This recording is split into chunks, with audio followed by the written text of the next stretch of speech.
Paspasa na to. Pas, go. Congratulations, hello Papa P. Congratulations po sa inyo.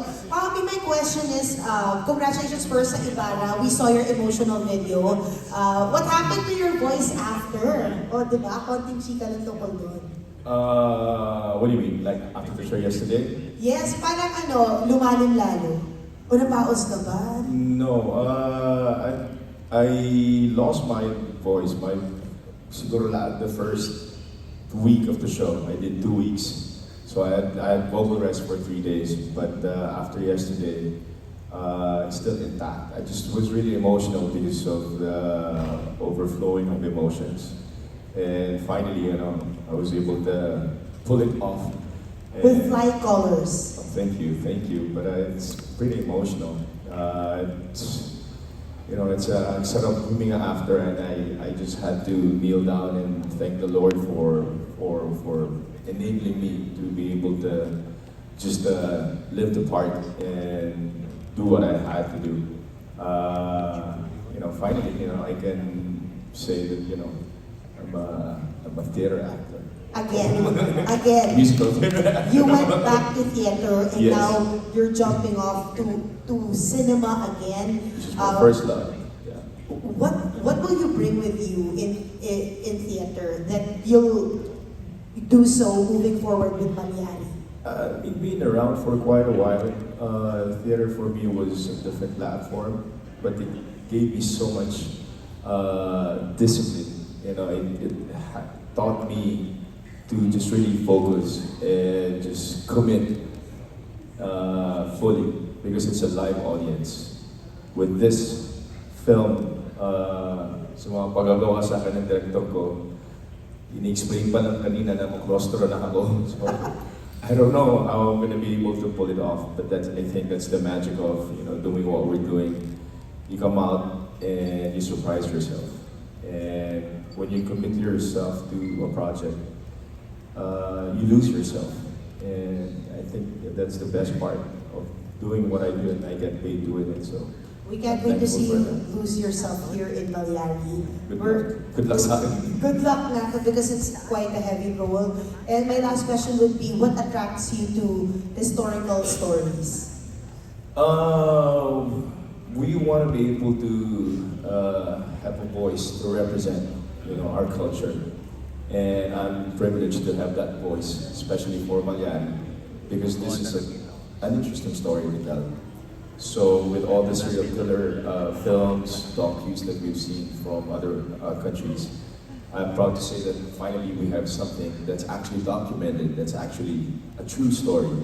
So, though we're fictionalizing it, we're happy because it's the production value and having that cinematic experience. Hopefully, we can champion it to a bigger audience abroad. To the point of saying that Philippine cinema, is not as much as it's struggling. We still can do films that are of quality and that we can showcase to a bigger audience, a global audience for that matter. We're very excited. You're with a great team, Papa P. Thank you so much. Thank you po. Congratulations. Thank you, MJ. Up next, we have Albert Ryan. Hey, mabuhay! Congratulations, everyone. My question is, as someone who is religious and, of course, with the character that you are portraying here, are there certain compromises or things that you specifically you cannot do for this film? I have so much respect for my craft that I don't tend to compromise because I know that it's just a story. It's just a film. It's a story to tell, and you don't live it out, after it wraps up. So once I read the script, I said, yeah, let's go for it. Mahirap kasi pag na-compromise ka. Mako-compromise yung proyekto, mako-compromise yung script, mako-compromise yung character. So when I commit to something, I just go head on. And in terms of my religion, in terms of my beliefs, I believe that you can actually compartmentalize that in such a sense that it's your personal views are different from your professional job. So this is something professional.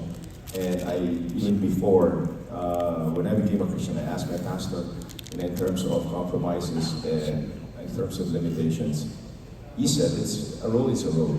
You don't have to necessarily believe in it, but that's just a story. It's just a character. So when I commit to something, when I do a character, I don't think of my compromises. I don't think of me as a person, but I think for the character. I think for the role.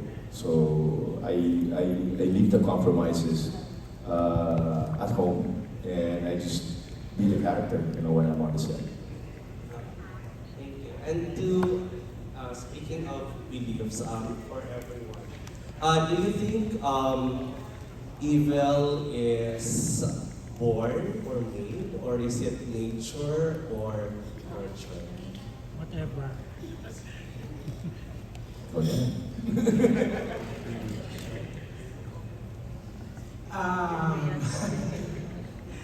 Grabe, parang ang Miss Universe yung question. Hindi, sa akin kasi, kaya ni Sir Piolo, hindi pa ako nakakita ng wala mo ng multo or evil, but I think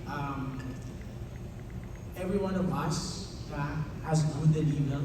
We just have to learn how to live above our demons. So, I think, yun yung paniniwala ko dun sa bagay niya. And, kasi ako, for example, dito, it gives me the ability to be able to imagine things. Kasi pag ikaw, siguro yung mga, like, kailangan ko naniniwala ako sa ghost dahil nakita ko siya, it might compromise when creating some craft dahil hindi ko na makikita yung buong, but that's siguro, kasi as an advantage for me as a producer. Yeah. Lalo na inclined ka talaga sa mga horror or evil driven. Well, almost pareho kami ni Brian eh. Parang naniniwala na ako na. Well, naniniwala doon kasama. Parang lahat naman capable na gumawa ng tamang mali. Parang it's a matter of kung ano yung moral compass mo as a person. And then kung ano yung sa tingin mo tama for you. Siguro pala kami factor yung moral compass mo na as a person. Kasi yun ang mag-dictate kung paano ka as a person sa society, sa ibang tao, kung paano ka nakikisalamuha. So, yun. Kung naniniwala ko between good, naniniwala ko sa evil, of course, yes. Definitely. Pero, it always goes down to, gagawin mo ba? Kaya ba ng konsensya mo? Yes, I guess we speak for everyone. There's a good in each of us, and there's also bad in each of us. So it depends how you channel or which one you will listen to. So naturally, we're inclined to have two different thoughts, and it's up to us kung pipili natin yung masamang buhay. Thank you. Thank you. Mabuhay. Thank you so much. Next, ito yung pang-horror talaga dahil pang number 30 na magtatanong. Quezon Mauricio Arion. Yes, parang horror talaga ng pang-food. Good afternoon po and hi Piolo. I just really have one question. If there's anything that you've shown us this year, is that you are really just doing what it is you want to do, and deservedly so, no? But I guess my question is, how does it feel that you are now in the position that, not to scare Mentorque, but you don't have to think about box office anymore, awards, or a love team, or to please anyone. It's just really what you want to do as an artist. How do you feel, and what does that mean to you? It's a relief that you don't have to think of the results, that you don't have to consider the box office in terms of the commercial success because of the streaming platforms. But we have a vision for the film, and we believe in Philippine cinema, so that's why we're doing what we're doing. It's still a risk because, of course, it's heavily funded, but we want to get our money back and more. But in terms of my being in the cinema, I'm privileged to say that, you know, at least you don't have to worry about what people are going to say or how they're going to accept it. Your only role is to give it your best and be that role. And given this opportunity, I'm excited because I don't have to think of the commercial success of the film. As it is, it's already gaining traction. When it was first released, just the poster. What more when we do the film and when it's done and as soon as it's being shown in the Philippine cinemas. I think it's something that I'm looking forward to. As an actor, I'm just really happy that I have these chances that I can take on roles like this and not worry about the aftermath or the afterthought of it. I'm just thankful because at this point of my career, I get to portray different roles. I get to do films such as Mallari, that is, you know, a dream for me, to say the least. And I just, you know, take it from there as always. And I'm grateful because, you know, projects like this doesn't, you know, projects don't come, you know, at times. When you need them, it happens when it's really bound to happen. So for this, it's a perfect fit for all of us. When I initially said no to it and had a sign, that same day, I took that as a sign. I took that as, you know, a providential cue for me to say yes to it and not worry about what's going to happen after. So, sana maging successful lang yung movie, but for me, I'm thankful that, you know, I'm in this point of my career that, you know, I don't have to worry about anything that, you know, will happen after. I just have to do what I have to do. Thanks, Tessa. Thank you, Tessa. It's meant, PJ. Okay, we have 6 minutes na lang. From Tondo, please welcome Marley Alilio. Yes, magandang gabi po, maga-hapon tanghali. Question ko ay ito, magmumula sa buhok ko. Sa buhok mong Yes. powerful. Ang first question ay ito. Galing talaga sa buhok. Ang Galing ito. ko sa buhok, pinaghandaan ko. Ang first question, noong bata ka, ayan ha, ano ang reaksyon mo kapag nakakita ka ng pare, Piolo?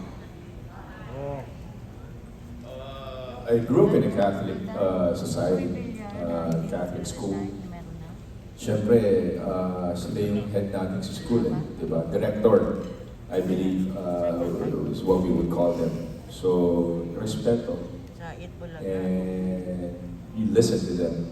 We would do masses once a week sa school and on Sundays sa church. So, yeah, he's the representative of the church. Ayan. Next question. Magmumula naman sa ID ko na wala na akong balak ibigay ang IPAs dahil nagagandaan ako. Second question. Nangarap ka bang maging pare sa buhay mo? Apo.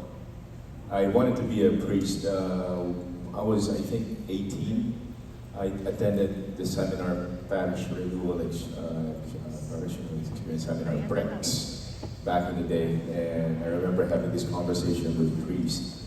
And I told him, gusto ko sana magpari na lang para mas madali yung buhay. And then he said, you have to be a college graduate or you have to go back to college to study priesthood.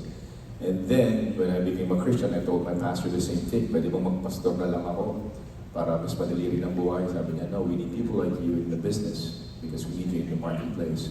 So I had my 2 attempts to enter priesthood or the pastoral community, but it never happened. So that's why I'm an artista. Yun. Last question.